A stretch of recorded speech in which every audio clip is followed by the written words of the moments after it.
Fluoride in drinking water is trusted to dramatically decrease cavities and tooth decay, but recent studies have shown it may be too much of a good thing. The U.S. government is lowering the recommended amount of fluoride in drinking water to 0.7 milligrams per liter to limit the risk of dental fluorosis. That is, the change in the appearance of tooth enamel. It's been within the last 10-15 years that it's more prevalent now. I've been in practice for about 35 years and I've seen an increasing number of young children have this.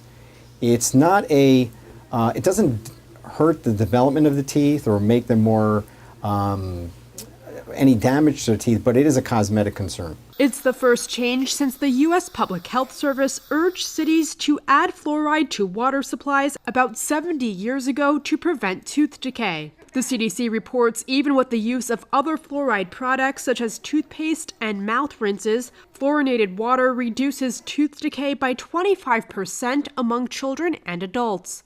Dr. Gregory Prieston of Norwalk Dental Care says despite fluorosis, he's seen the benefits of fluoride. If you look at this generation and the amount of decay, the size of the restorations that we're doing, as opposed to the previous generations who have many more crowns, many more large restorations, we have definitely seen a reduction in the amount of dental work that's been necessary because of fluoride. Previously, recommendations of fluoride concentrations were based on outdoor air temperatures and could reach up to 1.2 milligrams per liter. The change came about after a study revealed 2 out of 5 adolescents experienced tooth streaking or spottiness. If the fluoride levels are very high, what we can see is pitting of the surface of the teeth.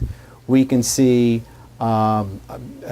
very deep brown staining. We can see some disturbance of the formation of the enamel.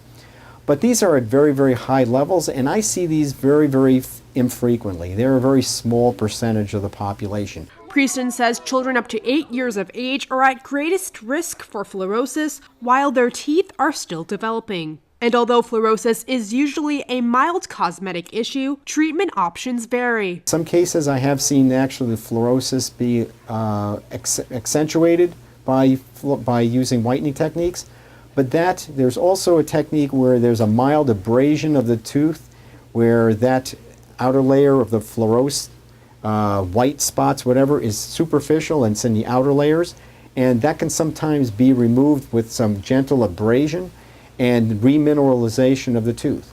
But for most individuals, it doesn't present that big of an issue for them. In Norwalk, I'm Priscilla Lombardi for It's Relevant News.